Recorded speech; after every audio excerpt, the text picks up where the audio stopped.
One of the things I want to be able to talk about today is I want to go more into some of the mindset strategy and execution stuff. I know I shared some of that last time, but I want to broaden that a little bit more and just share a little bit more of the particulars there.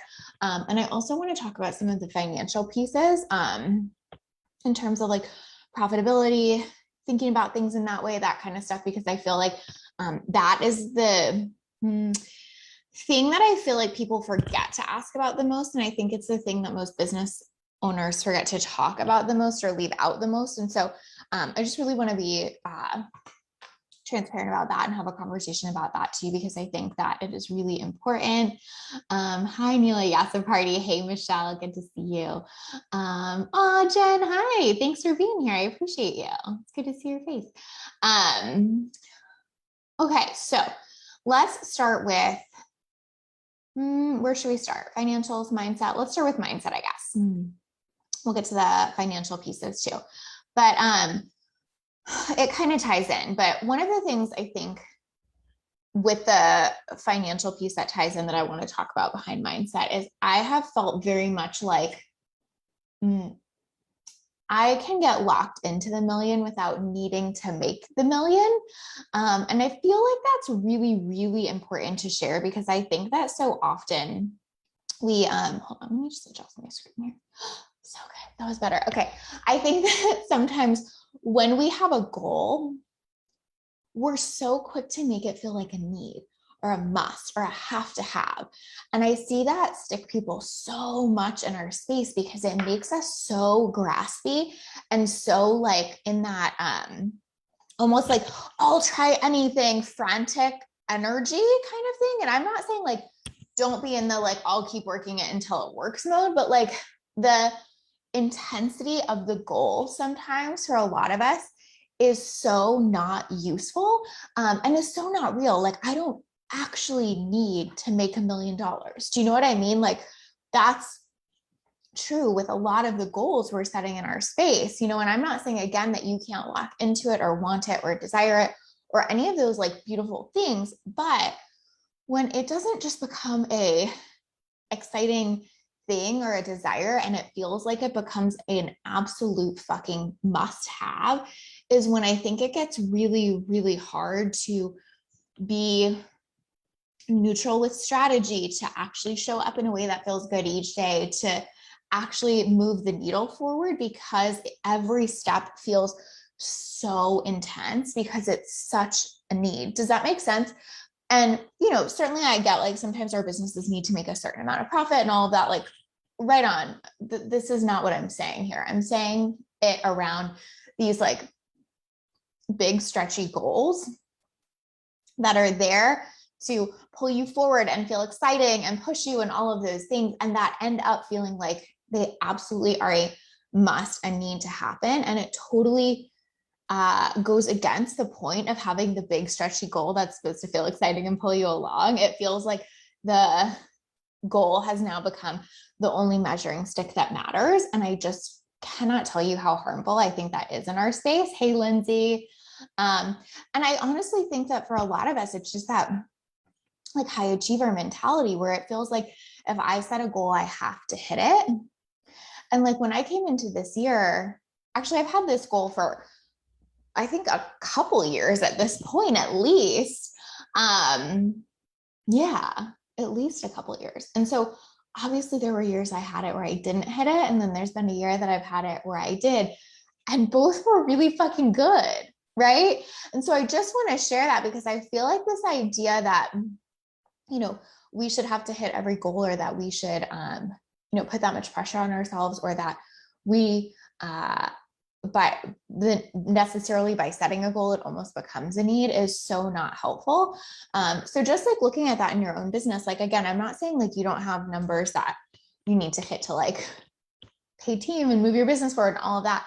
But like when you're talking well beyond that, like how can you release from that a little bit and find some level of detachment there? And when you do, in my opinion, is when I see it get really good. And when you're able to actually make a lot more neutral and strategic decisions in your business, because it doesn't feel like must have, it feels like, okay, well, like I'm working toward this thing. It's fun and exciting. Like what might get me there? And it like really just puts you in a different headspace. So I wanted to talk about that because I feel like for me personally, that has been such a game changer of not getting caught up in that thing in our industry where it's like, I need this number to prove I'm a good business coach. I need this number to like, you know, whatever, be able to share it in my marketing. Like, no. I don't need shit around that. Like, and so coming from that place is what has made it easier to hit it, quite honestly. And I think year over year in my business, coming to things from that place is what's made it easier to hit goals. So I think just having that context is really important. So hope that helps. If y'all have questions around that, let me know, because I know that that can be a hard one to grasp sometimes. It has been really, really important for me. And so I wanted to share that. Which kind of takes me to a little bit of a side note, and then we'll circle back to some other things. But something else I want to say there around that kind of like need is that what I see happen a lot of times in our space is that when people make more money, they automatically increase like their lifestyle, their investments, their everything to match that super fast. Like as soon as they're making it, they're increasing that. And that is when it can sometimes feel like a need. And so I just want to talk about like really paying attention to that too. And I'm not saying like you don't want to like, you know, be able to like do things for yourself or spend more money or invest or anything like that. But I am saying that I think there's this way in which we increase so quickly and so fast that what we miss is that point of abundance, is that point of being like, I don't have to hit that certain number this month, right? And so also paying attention to that. And again, I'll get more into the financials, but I think that that's super important to think about too, because ultimately like that is something that is going to impact you in the long run in your business. If you're always like consistently upgrading as quickly as you make it, you will always feel like you're on that hamster wheel of like, I need to make more, I need to make more, I need to make more, I need to make more. And you never get to that point where it feels like, oh my God, like I'm like at a point where like I can rock on for the next few months and feel amazing and like enjoy that, instead of it feeling like, well, no, like, yeah, I'm making more, but like everything else has increased. And so I have to jump into that. You know what I mean? Alessia says, I love this point of not raising immediately your lifestyle. Otherwise we have to make the money to keep up, which is super stressful. Exactly. Like, I think that it's just, for me personally, I'm always thinking in context of like, what is my experience of the thing? Like, what is my experience of success, of more money, of this? And what do I want that to feel like? And I don't want it to feel like a constant hamster wheel or a constant drain. I want it to feel like, okay, like abundance, like peace, like, you know, safety, like stability, things like that. And so really like trying to make decisions from that point. But I feel like sometimes in our industry, there's like this push to upgrade the everything so quickly. It's like almost like how you show you're making it or something like that. And like, that's totally cool if you want to do more things for yourself or buy more things or whatever. Again, I have like nothing against that. Like, I have certainly like made upgrades in my life over time. Don't get me wrong. It's just like not so fast that I can't keep up with it, because I know that that would change the experience I was having in my business. Michelle says, what suggestions or tips do you have for finding a good balance between making investments in your business early on while not letting that spending more be a pattern of feeling like, of feeling like you can't hold the money you're receiving? Hopefully this makes sense. Without letting that spending more be a pattern of feeling like you can't hold the money you're receiving. Yes, totally makes sense, Michelle.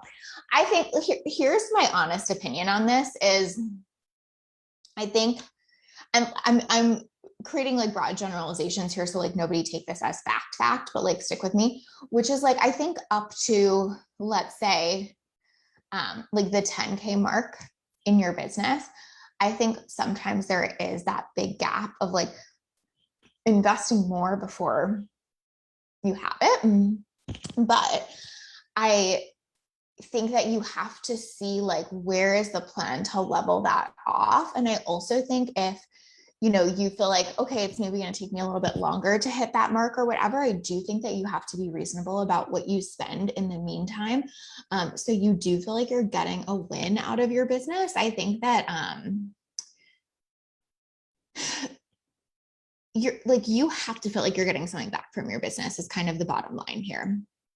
Right. And so if it feels like I never can even like pull that out of my business, or I'm never in a position where I feel like, oh, the business did this for me kind of thing, I do think that that gets really difficult over time. And I think that it is in many ways harder to grow from that place because it doesn't feel like you're experiencing the wins, even though you're having them.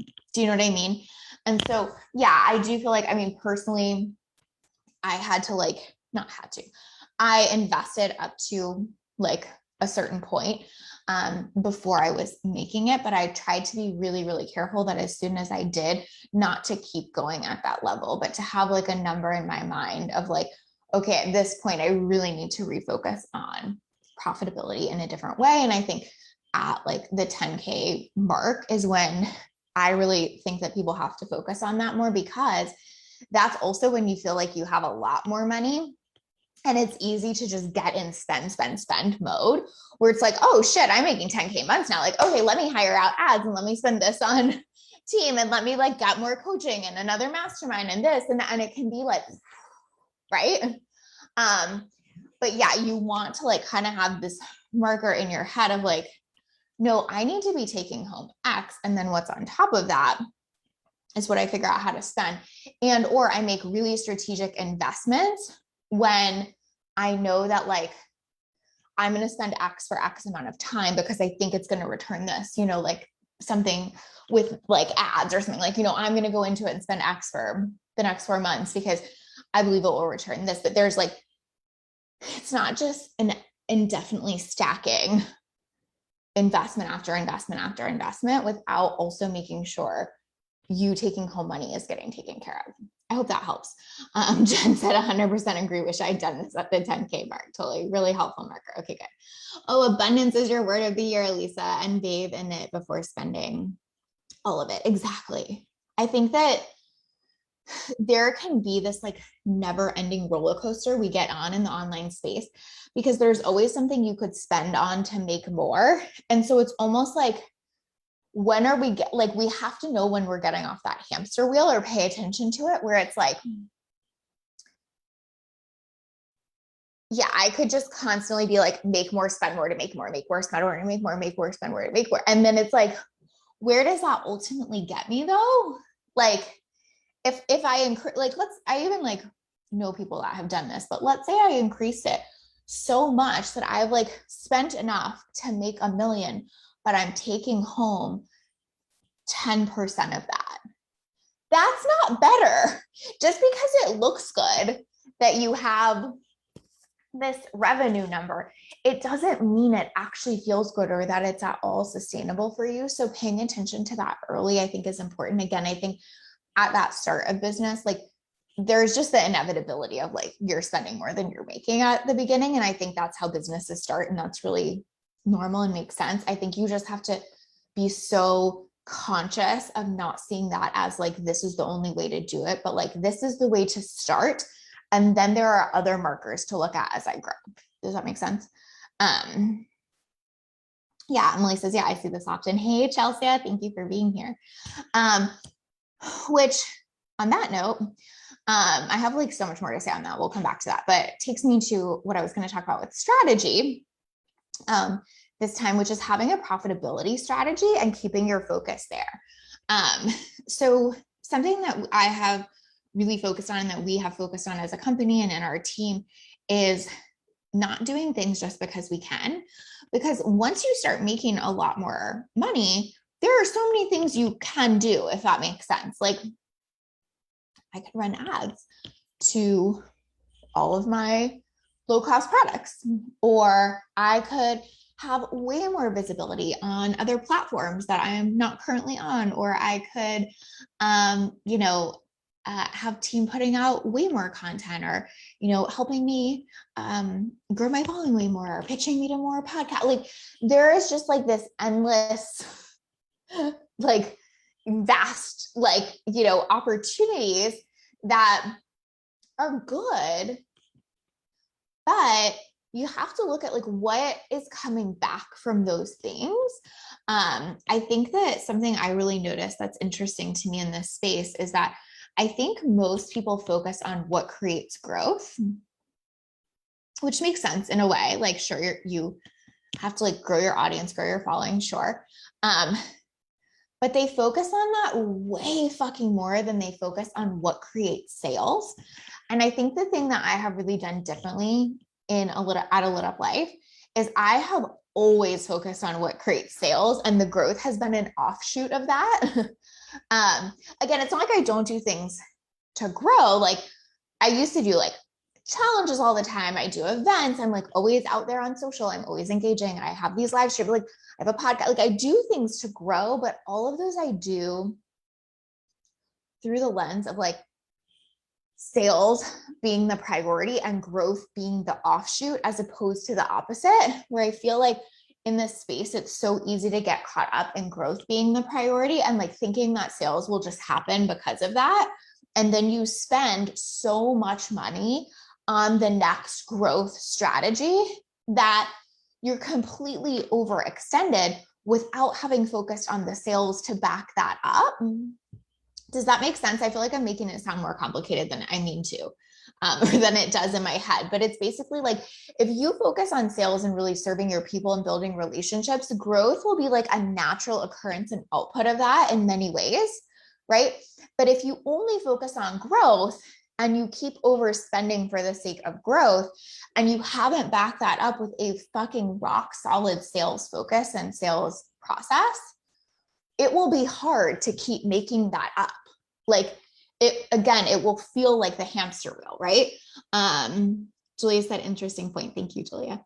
Emily said, I had a really hard time figuring out what my next investment level was and exactly how much percentage should be invested versus income. Okay, we can talk about that for sure. This is another great point. There are influencers that grew so much, but they're definitely not converting into sales. Exactly. I so agree with that. That perspective shift on focusing on sales over growth makes so much sense. Okay, good. I didn't explain it in a super confusing way. Emily loves it too. Okay, good. Yeah. So like, that is something that I've just always seen in our business that works really, really well.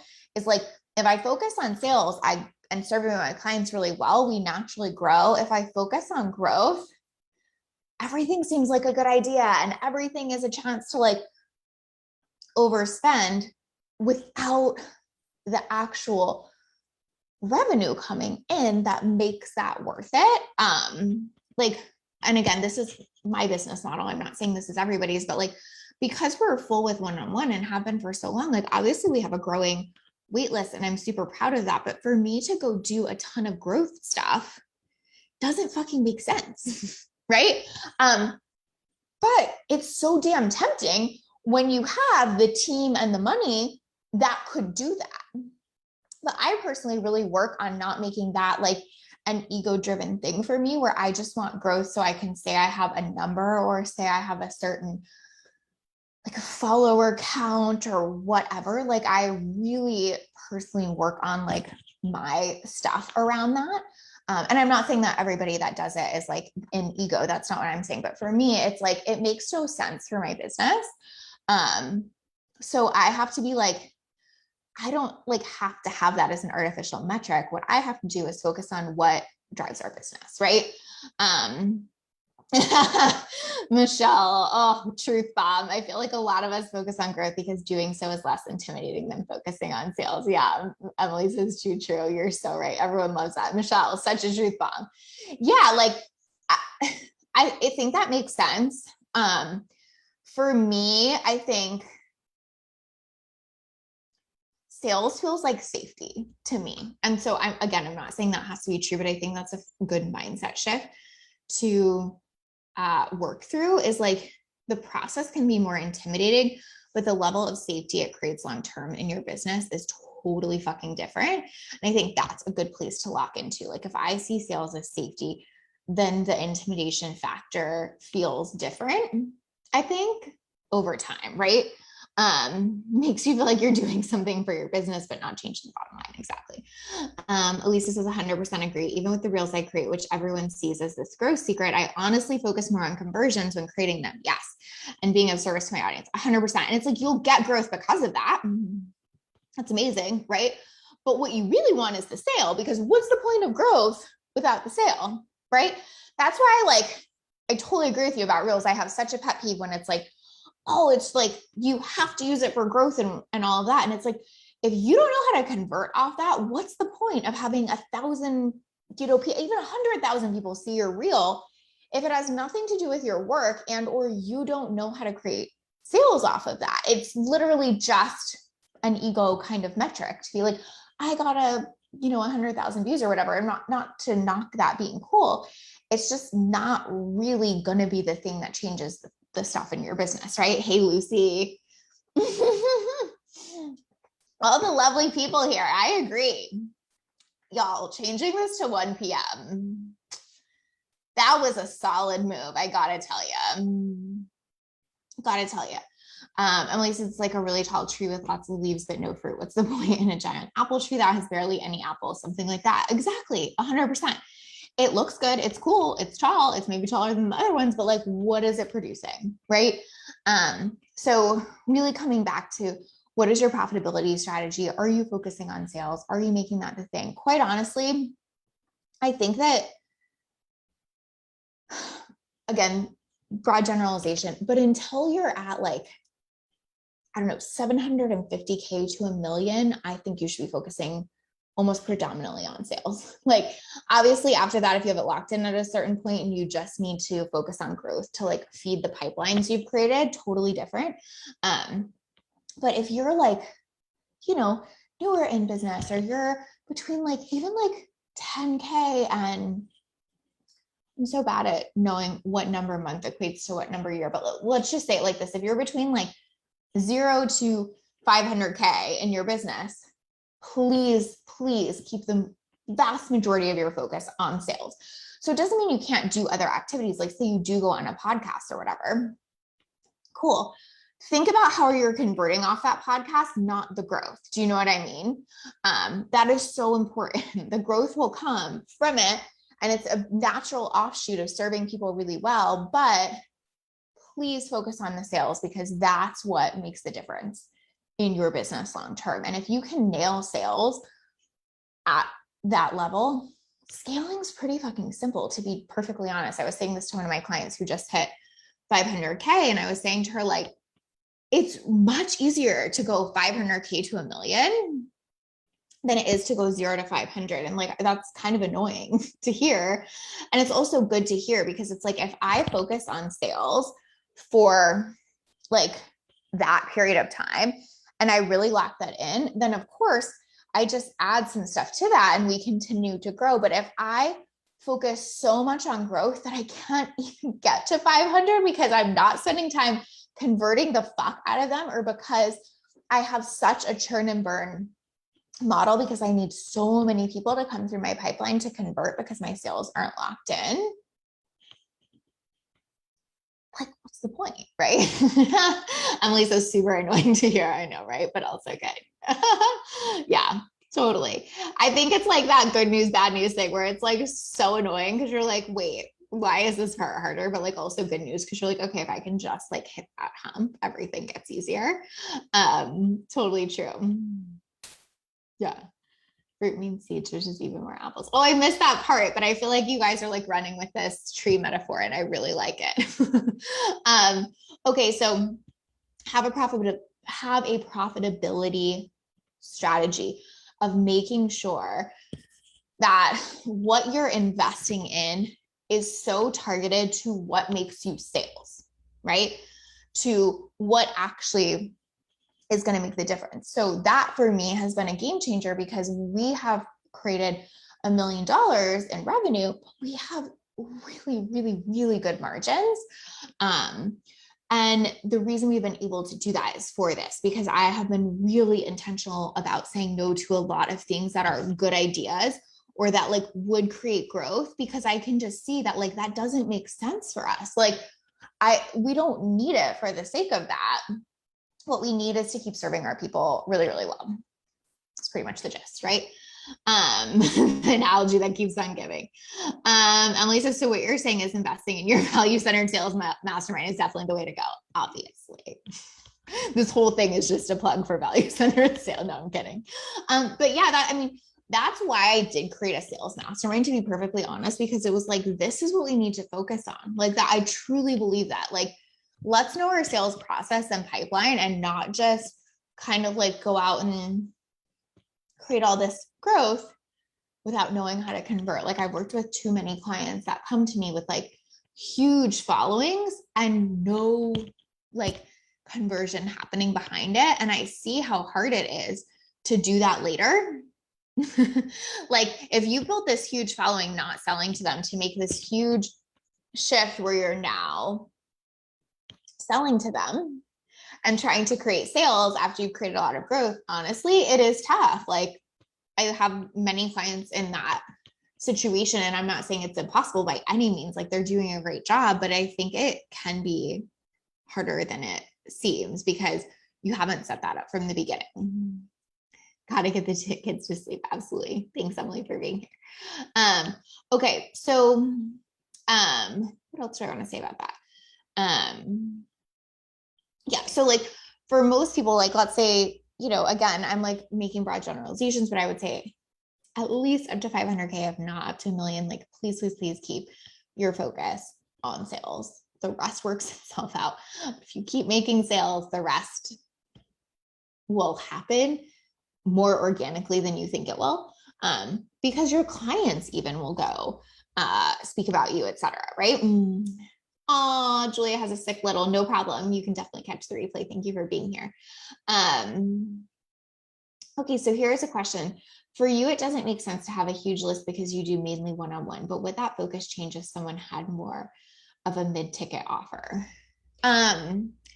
I mean, I guess it depends on what you mean by huge lists. Like, I'm not against grow your list, and I'm certainly not saying not to do that. But like, if I was creating an opt-in, I would think about it from the lens of like, what is going to make people convert from this opt-in? I would not be thinking about it from the lens of like, how can I just get as many people to take me up on this opt-in as possible, right? And I would still say that's true even for a mid-tier offer, because I think some people can try to like load up their list or whatever for the sake of being like, oh, I have this many people on my list. But if those leads aren't strongly likely to convert, it still doesn't matter as much, because like, again, you could have the numbers, but do you have like the sales, right? So I'm not saying, again, don't grow your list. Like, certainly I have opt-ins and lead magnets and all of those things, right? I'm just saying grow it with the intent of like getting conversions, not with the intent of numbers, right? So again, even in a mid-tier offer, like, what you really need then is conversions, basically, like, even more so, like you almost need a higher percentage of conversions potentially, because you want a lot of people going into that and then upselling. So yeah, same thing, I would say. Lucy said, hopped in midway, so I can always go back, but for the sake of curiosity, my own clarity, when you say sales, do you mean the process of generating leads, warming them up, making the sale, and converting? Want to make sure I'm not overcomplicating in my brain. Yeah, totally. Like, I would say I call it like a sales process, Lucy. So like, the way I say it is starting, getting, and keeping the sale. So starting being like, generate leads, warm them up, getting, make the sale, and then keeping, like, keep them in your pipeline, have re-signs, upsells, all that kind of thing. So yes, that, which again, of course, like, lead generation is part of that. It's just like not getting so stuck on lead gen that we forget all the other stuff is kind of the case I want to make here. Cool. Okay. Makes sense. Good. All right. So next part is execution. And then I want to talk some money stuff again. So for execution, like, one of the things I want to talk about here is that I guess this is kind of around the money stuff, but we'll just combine it. But like, I really like have a plan and I get that done. And I know that's like, duh, that's execution. But what I mean is I think that a lot of people will see like fluctuations in their income or in their business, and it like they throw every plan out the water and want to like redo things or relook at things or think something is wrong and all of this kind of stuff. And what I feel like has made a difference for us is like, of course my income fluctuates, like it's based on my client's income. Like, so if they're launching that month, maybe it's higher. If they're not, maybe it's lower. Like there are so many factors, right? But I keep moving on the plan. And I just really think that's important to say, because it doesn't mean I'm like not looking at anything in my business or not like adjusting or testing and tweaking. But to do that, like because of one month that like didn't look right, or even to do that because of a couple months or something, does not serve you as your business gets bigger. Quite honestly, it doesn't serve you at the beginning, but it's like especially true as like your business is growing.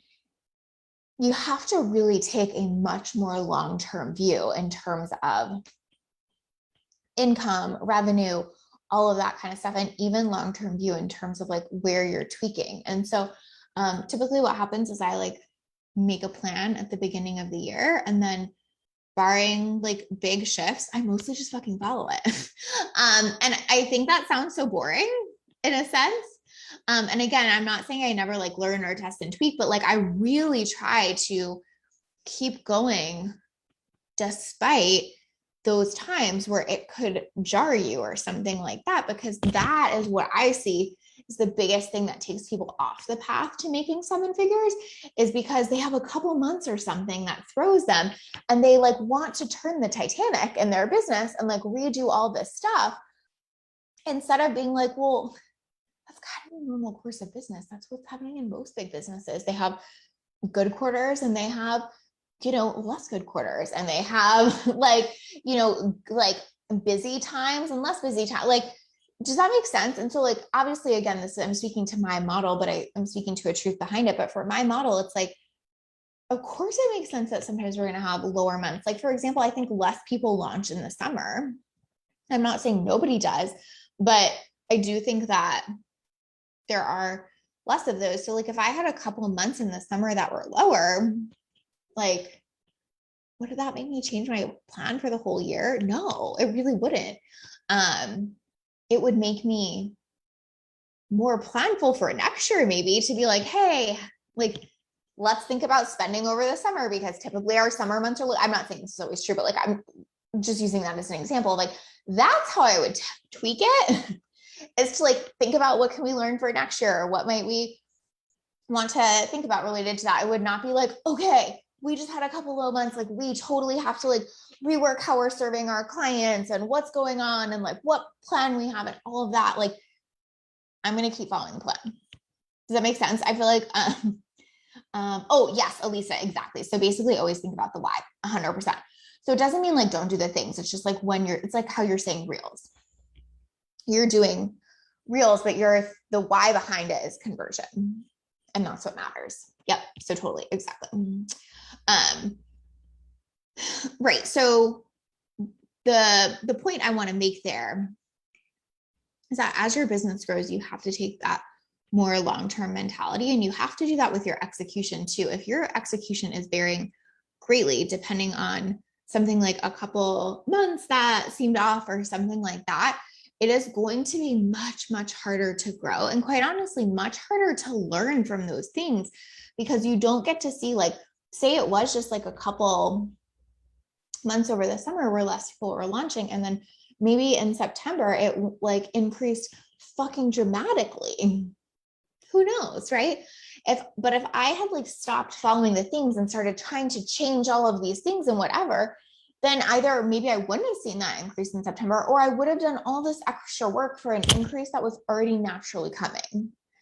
Does that make sense? And so you kind of have to give stuff time to like really play out, because ultimately, I feel like I'll do a whole nother live stream on this, because this is like thing I'm so passionate about talking about, but like ultimately, like your income will look like this. Like, yes, mine does because it's based on client income, but so do most of my clients based on like if they're launching or what program or what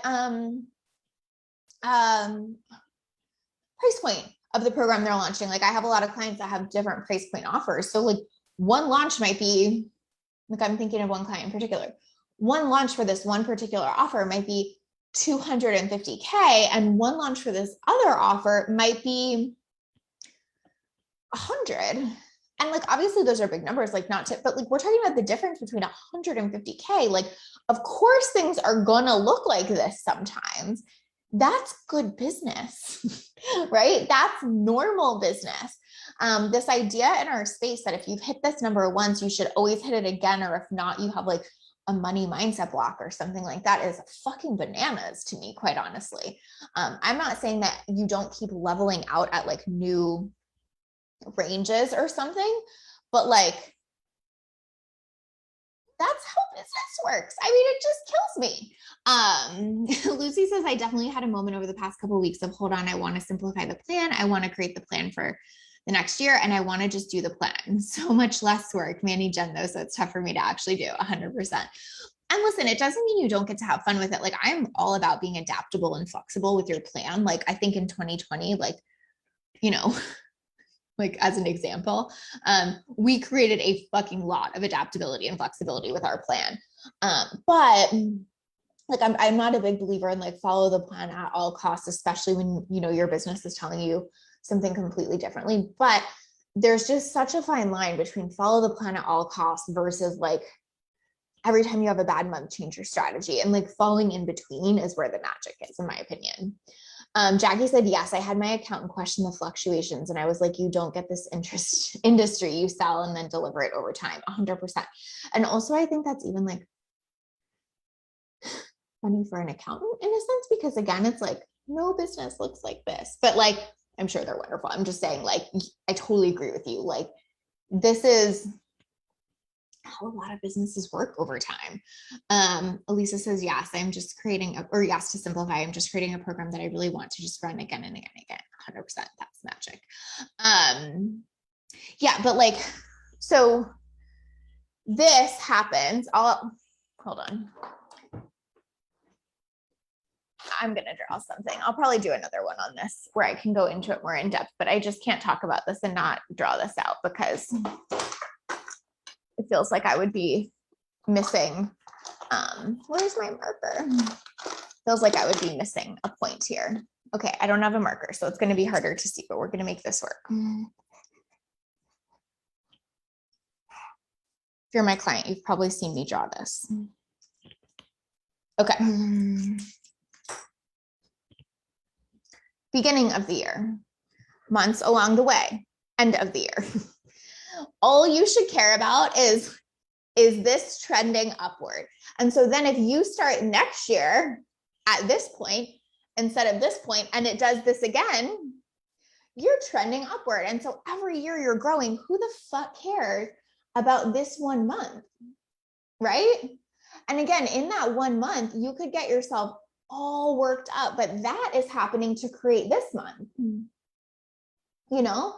So if you can see this as like a natural progression, something I say to my clients a lot is like, sometimes we see contraction before expansion. Like sometimes you might have a month where you make less as you're preparing for a really big launch where you then have a bigger expansion or something, right? And so not seeing that as wrong, but seeing it as trajectory is super important. And again, that's when you get in like an income range, right? Where I'm not necessarily falling below this, but like it's going to fluctuate. And then the next year it might do the same, you know? But like, this is what most of my income looks like. Again, there's certainly a range. It's not like I'm going from like 100K month to like a 40K month or something like that. We're not talking that dramatic, but yeah, there's range, there's fluctuation. And like, you just cannot let that eat you alive sometimes. Again, it doesn't mean you don't learn from it or go, okay, what does this mean that I can use for next year or next quarter or something? But you can't let this make you make so many changes that you miss this, or you can't let, these make you go so off the rails that you miss this jump, is kind of the point I want to make there. Because ultimately that's what creates growth. And if you want to grow to multiple 6 and 7 figures, like that's the kind of stuff that happens along the way that you kind of almost have to be able to stomach. I remember reading this thing, I think it was Wells Fargo, but I could be wrong. Yeah, I could be wrong, but whatever. They did this study on like their most successful investors over time. And I think they came up with the fact that like the majority of them were actually deceased and just had accounts that got left. And I think that's really interesting because it's like, they were so like, those were the most successful accounts because they kind of kept following the path, and they had obviously because they were deceased, had like the stomach to leave it in there kind of thing, where like most of us wouldn't. We would be like making all these changes and like fucking around with our investments and things like that because we saw the dip or whatever. And like most success is when you ride the path even in seeing the dip. And so I just think that that's really, really important. Patricia says to focus on the bigger goal. Yeah. And I think like what I try to focus on is like what's happening for us quarterly and what's happening for us yearly, as opposed to like what's happening this month. And I try to focus on like, do we see it trending up? Is like the question I'm curious about, So it's like, okay, so we went from this at the beginning of the year to this. I'm not saying we didn't have fluctuations in the middle, but I definitely see it trending upward. So I feel good about that, right? That's what I'm really trying to pay attention to. And that I think is like bigger goal focus, but I think it's also like trajectory of business focus. Like you're looking at like what your business is telling you. Like in this, for example, your business is telling you that like it's growing really well, right? And so you're just paying attention to what that means versus trying to like extract meaning from every single month, because it just isn't always as accurate that way. Awesome. Okay. So the last thing I really want to talk about here too, that I think is a little bit more of a personal philosophy, I guess you could say, but I really think it doesn't get talked about enough when we're having these big money conversations. So I feel like I would be remiss if I didn't share it. But like at the end of the day, all of this is great. Like hitting that million, all good, all amazing. But what you do with what you make, I think matters so much more than what you make in many ways. So I want to chat about that for a minute. Michelle says that chart was really interesting to look at in my business, especially compared to our expenses over time too. Good food for thought. Yes. So every quarter I don't make, someone makes for me. let me be very real. Someone makes for me a chart that has our income and our expenses compared to the last couple years, maybe 2 to 3 years. And I try to look at that for details and information. And so you're absolutely right about comparing it to expenses too. And that's why we're talking about profitability, because what has happened for us over time is that we've been able to vastly increase our revenue without vastly increasing our team expense, like I was talking about before, because we've stayed really focused on like what makes us sales and what's worth it and what's not. And so when you can see like, yeah, the revenue is going up is great, but our expenses are staying steadier and steadier, like that's when shit gets super exciting over time. So that's really important to look at too. Okay, but so what you do with the money matters so much. As I was saying earlier, I think that sometimes in this industry, there is so much pressure to upgrade everything as quickly as possible to almost like showcase that or something. And I think it just puts you on a hamster wheel. This is sort of like a personal share, I guess, but something that I find to be really interesting in my own experiences, that technically on paper, I was a millionaire way before I made $1 million in my business in a year. And I think that matters so much to say, not as a like, pat myself on the back kind of thing, but as a food for thought in terms of what your business can do for you if you think about what you're doing with the money you're making. If you're only thinking about what you're making, it can be so distracting that sometimes you don't think about what you're doing with what you're making, right? So if you're working so hard to just make more, just make more, just make more, and then increasing the lifestyle on the back end of that, it almost doesn't matter how much you're making because you're always in that trap. If you focus just as much on what you're doing with what you're making, you get so much more freedom in terms of how you want to run the business and what decisions you want to make in the business. And that to me is what makes it really exciting. And it's also what takes the pressure off of having to hit a certain number because you have these other avenues that are working for you too, right? It's kind of how I was saying at the beginning, the mindset of like wanting to have a goal or a desire without needing to have it happen. Well, part of the way that that works, right, is by thinking about what you're doing with what you're making, even if it's like very, very, very small investments at the beginning of your business, because they are tax-free investments that you can make into like a SEP or a 401k. And just putting a tiny bit in there and watching it grow over time, like that, I think is really exciting shit because it shows you what making more in your business can do for you and not just feeling like you just have to make more to keep up or to prove something or to show people you're a good coach or you're a successful business or whatever. It's like when you can see it tied to, oh, like when I make this much in my business, it does this for me. When I make this much in then your business becomes just part of the vehicle for creating abundance, creating a lifestyle you want, creating wealth. And it kind of takes the pressure off and makes it really fucking fun as opposed to it being the sole thing that means everything. Do you know what I mean? Like it really does. Like the way I try to think about it is like, you know how like if you have an amazing partner, but you have no one else in your life besides that partner and they're the sole focus, there's so much pressure on that relationship. But if you also have like friendships and other things that are enriching you, it actually makes your relationship so much better because you don't expect it to give you absolutely fucking everything. I think the same is true here. Leslie says, I couldn't agree more. That's so exciting to think about what to do with that money. Even more exciting for me than sometimes I focus on that instead of making it. Yes, I think there can be a dark side to that too. But yes, exactly that. Like, where does this get invested? How can this grow for me? All of that, right?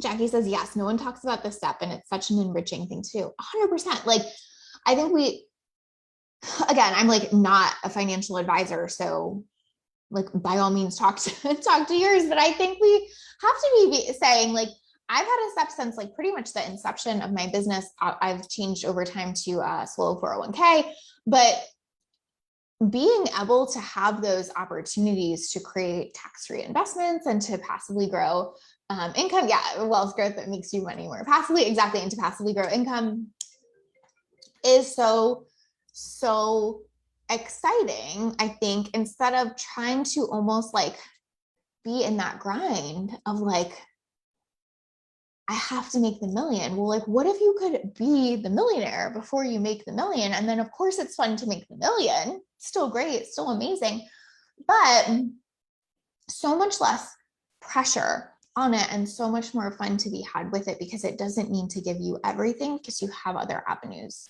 that are doing that too. The business might be like the thing that's what am I trying to say?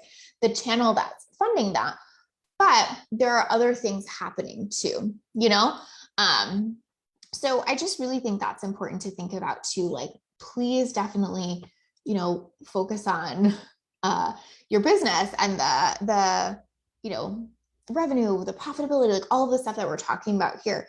But don't forget to focus on what that does for your life, for you long term, all of that kind of stuff. I think that level of sustainability is a good way to say that, is really, really important. And again, I just can't say enough. It's what makes the business more fun, I think, because you feel like you have choice. Like, I think it's one of the reasons that I have continued to feel like I don't have to scale in any way other than the way that I love to, and the way that I have with one-on-one, is because I know that it's not just about what the business can make, but what I do with that matters. So if I, and like really think about this, you guys, if I can really focus on profit, not just revenue, and then I can be a really great steward of that money, I don't ever need to make a million. And like, this is like all of us in this space, like the difference between someone, like, this is so important to say. You could make a million and take home 10%. We talked about that earlier, right? And that would be still good money. Like, that would not, 10% of a million, still 100K. Like, that's great. Or you could make 500K and take home 300 of that. Do you see what I mean? Like, what matters is that, and then what's that 100K going to be able to do for you over time versus what's 3 times that going to do for you over time? Or what if like you made that 300K, but you only spent 100K that year and 200K went in investments? Like, hold on.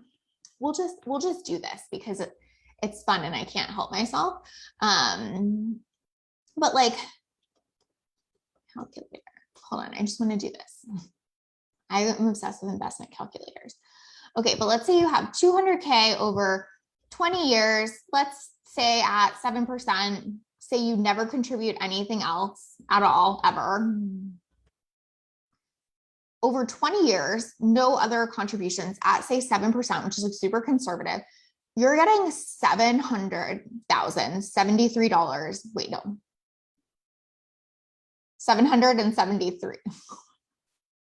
There's so many numbers. I'm like, $773,936. Is that right? Yes. Okay. I just recalculated it. Yes. Okay. Now you don't get to say you made a million, but who the fuck cares? Right? Like, you still profited way more. You still were able to do way more with that. And you still now have a much different experience moving forward. So I just want to really keep coming back to that, where again, like, I'm so excited to celebrate the million, but like celebrating the fact that I was a millionaire before that is really important too, because you don't have to make a million to become a millionaire. That is such a trap to think that. You just don't, right? Hey, Monica, I know you love this conversation. Who cares, for sure. And Patricia loves it because of her accounting and tax experience. Totally. Yes, you set it and forget it and your net worth grows. Yes. Lucy says Google is a bunch of investing terms. Listen, I hear you. And I have had to do that extensively too. So no shame in that game. Monica says, I've never made a million in a calendar year, but my investments are worth more than that now, and learning how to run a lean business was key. Yep, exactly. Like, you do not have to make a million to be a millionaire or to have $1 million+ worth of investments. What you have to do is be intentional with what you're making. And this is not like the Dave Ramsey, like, eat ramen noodles and invest every penny kind of thing, but it is the conversation of like, you want the business to give back to you. And that's why looking at profit instead of just revenue matters, because what you can do with profit is what ultimately changes your life. What you can do with profit is what ultimately makes the biggest impactor on things. And so just really seeing the both and there is important. And again, seeing it as like, don't spend 900,000 just to make $1 million so you can say you did. That is not the game, right? It's not a game you want to get caught up in, I promise. Like, it is not fun. Like, it's fun for the 2 whatever days that you get to like celebrate that million or something, and then it's less fun long term when you don't get to actually have that experience of like being a millionaire. Like, because by the way, you can also make $1 million in a calendar year and not be a millionaire. yeah, like think about that, right? You can spend most of that and not have assets of that at all. So just like feel super passionate about that lately and wanted to talk about that because I feel like it just, is lost in our space sometimes. And I think part of that is not like necessarily a criticism on our space. It's just that like, personally for me, like that's not my area of expertise. I'm certainly not going to come on here and tell you like what investments to make where and stuff like that. I just want to say, pay attention to that is really it. And don't get so caught up in like what it's supposed to look like or what number you think you need to hit to like validate yourself or something or validate your like being good at what you do or whatever, that you miss the opportunity to do great things for yourself and your family. And even like for your community, like, what we've been able to do in terms of like, making contributions and things like that has obviously changed drastically as well. And so that's because of profit. That's because of paying attention to what we do with the money and stuff like that. It's not just about making more. So I will get off my soapbox around that now, but I hope that is helpful and just a great like little nugget to think about long-term, which is, again, you can be a millionaire before you make a million, and you can make a million and not be a millionaire. And like really thinking about what is actually happening in your life and experience versus like what you get to market, in your business or whatever, super fucking important. So I am so happy to have that. I will definitely do another live on kind of like this and talking about finances and stuff, because I think it's really important. So if you have questions on that you would love for me to cover there, let me know too. We'll go a little bit deeper on that. But I hope this was helpful. And again, thank you guys so much for being here. Okay, Monica says so helpful. Alessia loved it. Amazing. I thank you guys so much for being here. We will give away that Millionaire Bundle tomorrow. I hope that you guys have a beautiful week. If you have more questions on this or there's anything I didn't get to answer for you in terms of the behind the scenes stuff, by all means, drop it. And I will come back to the comments and do that. So love y'all. Have a good week. Bye.